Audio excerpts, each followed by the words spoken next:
Google പേയിൽ UPI പിൻ set ചെയ്യുന്ന സമയത്ത് ചിലർക്കൊക്കെ ഇതുപോലത്തെ ഒരു എറർ മെസ്സേജ് സംഭവിക്കുന്നുണ്ടാകും.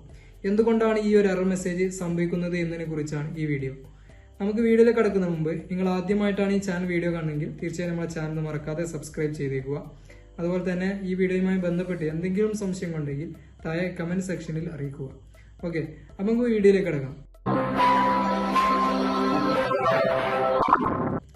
4 റീസൺസ് ആണ് മെയിൻ ആയിട്ട് ഈ ഒരു എറർ വരാനായിട്ട് നമുക്ക് പറയാനുള്ളത്. അതിൽ ഒന്നാമത്തത് എന്ന് പറയുന്നത്, നിങ്ങൾ ഗ്രാമീണ ബാങ്കിൽ നിന്നും പുതിയൊരു ATM കാർഡ് നിങ്ങൾക്ക് ലഭിച്ചു. ആ ഒരു ATM കാർഡ് നിങ്ങൾ ATM കൗണ്ടറിൽ പോയിട്ട് ആക്ടിവേറ്റ് ചെയ്യണം. അതുപോലെ തന്നെ ബാങ്കിൽ പോയിട്ടും ആക്ടിവേറ്റ് ചെയ്യണം. ഇത് രണ്ടും ചെയ്യാത്ത കാർഡാണ് നിങ്ങൾ UPI പിൻ സെറ്റ് ചെയ്യാനായിട്ട് ഉപയോഗിക്കുന്നതെങ്കിൽ നിങ്ങൾക്ക് ഈ ഒരു എറർ വരാനുള്ള ചാൻസ് ഉണ്ട്.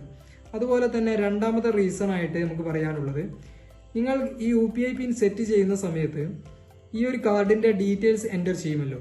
അതിൽ കാർഡിന്റെ ഫ്രണ്ട് സൈഡിൽ ഒരു 16 ഡിജിറ്റ് നമ്പർ ഉണ്ടാവും.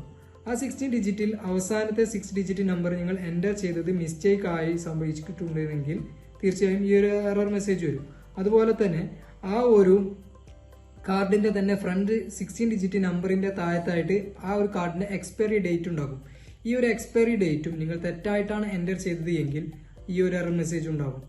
അതുപോലെ തന്നെ ഈ ഒരു എറർ മെസ്സേജ് വരാനുള്ള ഒരു മൂന്നാമത്തെ റീസൺ ആയിട്ട് നമുക്ക് പറയാനുള്ളത്, നിങ്ങൾക്ക് മൾട്ടിപ്പിൾ കാർഡ്സുകൾ ചിലപ്പോൾ നിങ്ങൾ ആ ഒരു ബാങ്കിൽ ഉപയോഗിച്ചിട്ടുണ്ട് എങ്കിൽ, സപ്പോസ് നിങ്ങൾ നിലവിൽ കടഞ്ഞു പോയിരിക്കുന്ന ഒരു കാർഡിന്റെ ഡീറ്റെയിൽസ് ആഡ് ചെയ്തു വെച്ചു, ആ ഒരു കാർഡ് ഇല്ല എങ്കിൽ നിങ്ങൾക്ക് പുതുതായിട്ട് ഒരു കാർഡ് അലോക്കേറ്റ് ചെയ്തിട്ടുണ്ട് എങ്കിൽ ആ ഒരു പുതിയ കാർഡിന്റെ ഡീറ്റെയിൽസ് നിങ്ങൾക്ക് ഇതിലേക്ക് ആഡ് ചെയ്യണം എന്നുണ്ടെങ്കിൽ ആ ഒരു കാർഡിന്റെ ഡീറ്റെയിൽസ് പക്ക ആയിട്ട് കറക്റ്റ് ആയിട്ട് നിങ്ങൾ എൻ്റർ ചെയ്തിട്ടില്ല എങ്കിൽ ഇതുപോലത്തെ എറർ മെസ്സേജ് വരാനുള്ള സാധ്യതയുണ്ട്.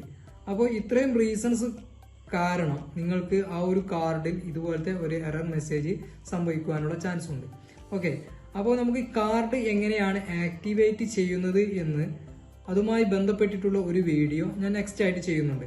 അതിൽ നമുക്ക് ATM കൗണ്ടറിൽ പോയിട്ട് എങ്ങനെയാണ് നമ്മുടെ കാർഡ് ആക്ടിവേറ്റ് ചെയ്യുന്നത് എന്നുള്ളത് പറയാം.